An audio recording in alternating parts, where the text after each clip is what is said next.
지난 영상에서 제가 소목을 대표하는 공구 두 가지를 뽑자면 대패와 끌이 있다고 말씀드렸었는데, 대패는 지난 시간에 살펴보았으니 이번엔 끌에 대해서 알아보도록 하죠. 그리고 바늘 가는데 실 가듯이 끌에는 항상 망치가 같이 다니니 망치도 중간에 한번 알아보도록 합시다.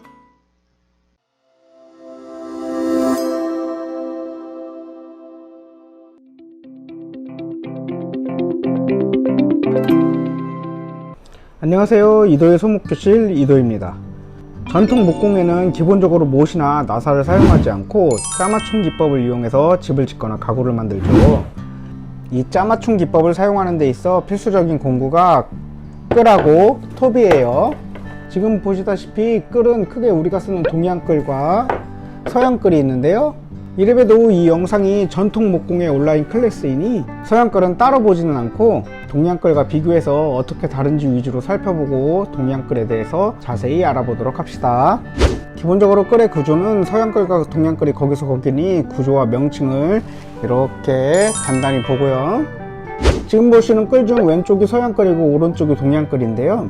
언뜻 보기엔 별 차이가 없어 보이지만 사실 많은 차이가 있답니다.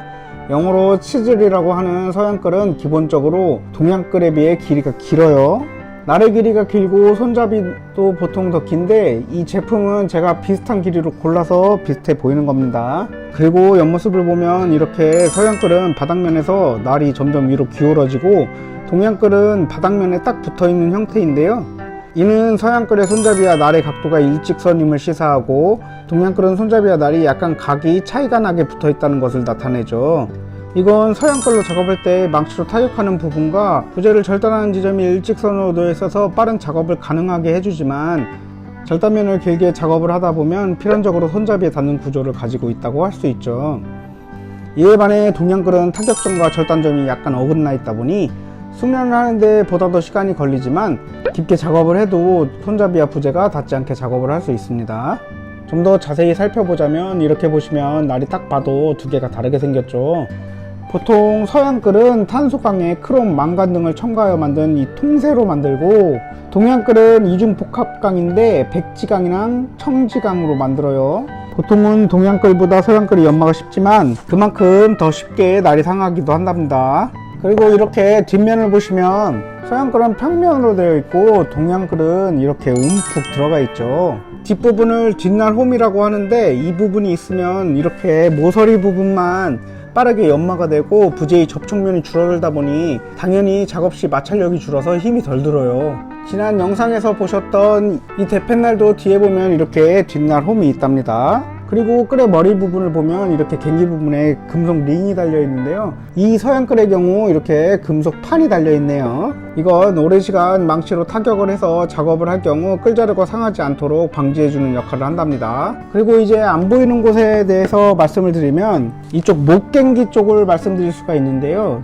동양끌은 이렇게 철심이 손잡이 안쪽으로 들어가는 구조로 박아놓은 형태이고 서양끌은 이 날 부분에 손잡이를 박아놓는 형태예요. 그러다 보니 끌 제작하는 데는 서양끌이 더 빠르지만 내구성은 동양끌이 더 좋을 수밖에 없답니다. 이제 동양끌 중 현재 우리나라에서 쓰는 끌에 대해서 보다 더 심층적으로 알아봅시다. 자세한 이야기에 앞서 연마법은 지난 대패 영상에서 대패날 연마법과 대동소이하니 위에 링크를 통해서 봐주시면 감사하겠습니다. 대패날 연마와 다른 점은 날의 각도를 30도 전후로 맞춰주시면 된답니다. 지금 보시는 사진과 같이 우리나라 전통 끌은 원래 통세로 만들었어요. 고구려와 고신라 유물에서도 철끌이 나왔다고 하니 이 그림의 형태가 우리나라 전통 끌의 모습이 맞겠죠. 통세로 되어 있기 때문에 웬만한 옹이도 쉽게 깎아내는 장점을 갖춘 반면에 섬세한 작업을 하기엔 다소 부족한 면이 있었다고 합니다. 그리고 언제나 쇠는 비싸고 귀하기 때문에 통세로 만들면 제작 비용이 꽤 많이 들겠죠. 그래서 일본에서는 이 끌의 앞부분만 쇠로 만들고 자루는 나무로 대체한 형태로 개량을 했는데 지금 사용하고 있는 이 끌은 일본에서 개량한 형태예요. 그리고 이걸 다시 두 가지로 나누면 때림끌과 손끌로 나눌 수 있는데요. 구멍이나 장부를 만들기 위해 망치로 머리를 때려서 쓰는 끌을 때림끌이라 하고 조각이나 색임질을 할 때 주로 사용하는 끌을 손끌이라고 하는데 물론 요즘은 구별 없이 사용하기도 해요. 이렇게 끌날이 납작하고 평평한 끌을 평끌이라고 하는데 작업 용도에 맞게 이렇게 다양한 크기로 만든답니다. 동양끌의 경우는 보통 나일의 넓이가 척관법 중 푼 단위로 맞춰서 제작이 돼요. 그 밖에도 다양한 끌이 있으나 그건 뒷부분에서 보기로 하고요. 먼저 끌에 사용할 만한 망치와 소목에서 사용하는 망치는 어떤 게 있는지 살펴보고 끌의 사용법에 대해서 알아보도록 합시다. 구독, 좋아요, 알람 설정 부탁드려요. 끌로 장구나 구멍을 뚫을 때 옛날에는 주로 지금 보시는 나무 망치를 사용했는데요. 이때 사용하는 나무 망치를 끌방망이라고 해요. 그런데 이 나무 끌방망이로 새로 된 끌을 때리다 보니 너무 빨리 해지고 쪼개져서 자주 갈아줘야 하는 귀찮음이 있었답니다. 그래서 요즘은 끌방망이는 잘 쓰지 않고 이런 목공 망치를 쓴답니다. 물론 목수망치 하면 생각나는 이런 장도리를 써도 되긴 하는데 이왕이면 이런 거 써줘야 감성이 있잖아요. 뭐 어쨌든 망치를 고르실 때는 머리 기준으로 300g에서 500g 정도로 손에 잡고 휘둘렀을 때 손목에 무리가 가지 않은 무게 선으로 해서 고르시면 좋아요. 자, 이런 작은 망치는 주로 장석을 달 때나 주로 사용한답니다. 소목에서 못을 잘 사용하지 않는데 장석은 못으로 박아 고정을 하기 때문에 그때 이런 작은 망치를 사용하게 돼요. 그리고 여러분도 자주 보셨던 이 고무망치는 장보를 조립할 때 너무 빡빡해서 안 들어가면 쾅쾅 쳐서 박는 데 사용하면 되겠죠. 뭐 소목을 하는데 이 정도 망치만 준비하시면 됩니다. 이제 망치 얘기는 그만하고 실질적으로 어떻게 끌질을 하나 보죠. 원래 끌질을 할 때는 이렇게 생긴 끌질 의자에 앉아서 하는데요. 지금은 여러분들께 시범을 보이는 거니 그냥 작업대에서 해봅시다. 자, 제가 여기 그려놓은 이곳에 장부구멍을 하나 내봅시다. 큰 장부구멍이나 빠르게 구멍을 뚫을 때에는 이렇게 자루를 잡고 머리 부분에 갱기 부분을 망치로 내려치시면 돼요. 처음에는 원하는 길이를 잡아주기 위해서 빨리 치면 되니까 이렇게 잡고 3개 내리치시면 된답니다. 그런데 여기 보시면 이 끝부분을 남겨두었죠. 끌 날이 위로 갈수록 두꺼워지다 보니 뒷면을 정확히 부재와 90도로 맞추기도 힘들고 간혹 무릇나무의 경우 터지는 경향도 있어 밑선보다는 약간 안쪽으로 들어가서 시작하시면 좋습니다. 일단은 이렇게 처음 한번 때리고 이렇게 45도 기울여서 때려주세요.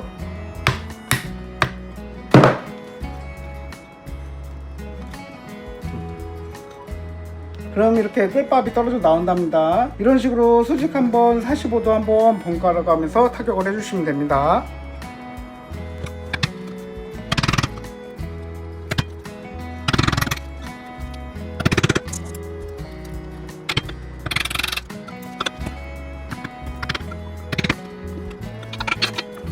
수직으로 끌질을 할 때 원하는 길이만큼 끌이 들어갔다면 앞으로 조금씩 당겨가면서 이렇게 끌질을 해주시면 돼요.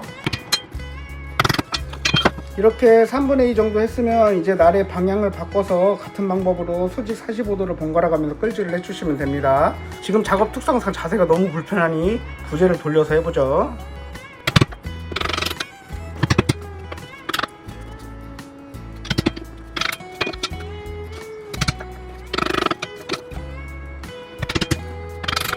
처음에 잡은 깊이만큼 수직 끌질이 들어가고 나면 그 다음부터는 소리가 달라져요.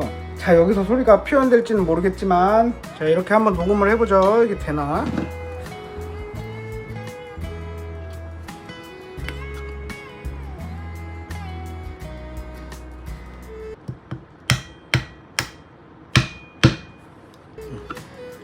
앞에 2번의 망치질을 할 때는 맑은 소리가 났고 뒤에 2번의 망치질을 할 때는 약간 먹는 소리가 났을 거예요. 자, 차이가 느껴지시나요? 혹시 끌질 연습을 하시게 되면 소리를 한번 유의 깊게 들어보세요. 확실히 차이가 난답니다. 그리고 끌질을 하는 동안에도 이렇게 중간중간에 끌밥을 치워주시는 것을 잊지 마세요. 나중에 끌밥 때문에 작업이 잘 안 될 수도 있어요. 이 정도 해주면 이제 마무리만 남았어요. 이 선에 맞춰서 이제 앞뒤로 끌질 한 번씩만 해주면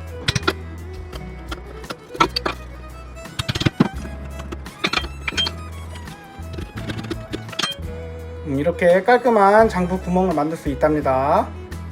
어때요? 간단하죠? 연습 한 100번만 해보시면 금방 체득하실 거예요. 연습하시다가 손가락 치는 거 조심하시고요. 마지막으로 몇 가지 특수 목적의 끌을 살펴보도록 합시다. 끌의 종류에는 때림끌, 박이끌, 푼끌, 쌍장부끌, 손끌 등등 인류 역사상 끌은 청동기부터 사용했기 때문에 종류도 엄청 많이 있어요. 그 중에서 현재 주로 쓰는 특수 목적용 끌 몇 가지를 봅시다. 자, 먼저 이 끌은 날이 이렇게 두 갈래로 나뉘어져서 특이하게 생겼죠. 쌍장부끌이라고 하는 이 끌은 이렇게 동시에 같은 간격의 장부 구멍을 만드는 데 사용한답니다. 주로 창호 작업 중 울거미를 만들 때 사용하는데요. 장부 구멍 두 개를 동시에 만들 수 있어서 시간이 많이 단축된답니다. 자, 이건 삼각끌이라고 하고 각끌이라고도 많이 해요. 연기짜임을 만들 때 사용하는 끌인데요. 이렇게 암장부를 만들 때 삼각형 모양으로 부재를 깎아서 이쪽에 숫장부가 연기 모양으로 맞출 때 쓴답니다. 이런 숫장부를 여기에 맞춰주면 되겠죠. 마지막으로 보실 이 끌은 환끌이에요. 이렇게 보시면 아시겠지만 끝이 둥글게 생겨서 부재를 이렇게 파내거나 상간기법으로 무늬를 만들 때 곡선 부분을 다듬기 위해 사용한답니다. 이제까지 끌에 대해서 알아보았는데요. 끌도 대패와 마찬가지로 애정을 줘서 연마를 하고 연습을 오랜 시간 하도록 점점 더 정교한 작업을 할 수 있는 수공구랍니다. 저 역시도 처음 연습할 때 엄지손가락을 수도 없이 때려가며 연습을 했는데요. 아픈 만큼 성숙한다고 지금은 이 끌질 할 때 소리가 전체 작업 중에 가장 듣기 좋은 소리가 되었답니다. 그럼 언제나 안전목공 하시고 다음 시간에 봬요. 구독, 좋아요, 감사합니다.